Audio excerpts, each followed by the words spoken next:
មាច់ឆាហាប់កាប់ផ្ងានៅក្នុងទឹកថ្លាឆ្វេងស្រកាភ្លេចភ្លឺចាំងចេញចែងគួរចាប់លេងកែកំសាន្ត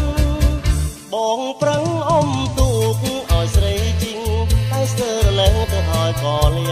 នបងប្រឹងអុំទូកឲ្យស្រីជីង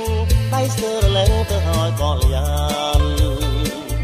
តែសុខចិត្តទ្រាំឲ្យតែបានមកជីងនឹងប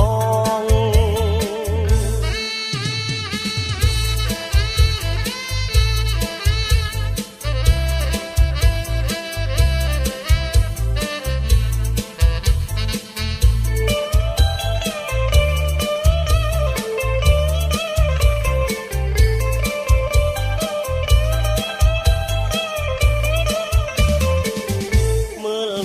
មាច់ឆា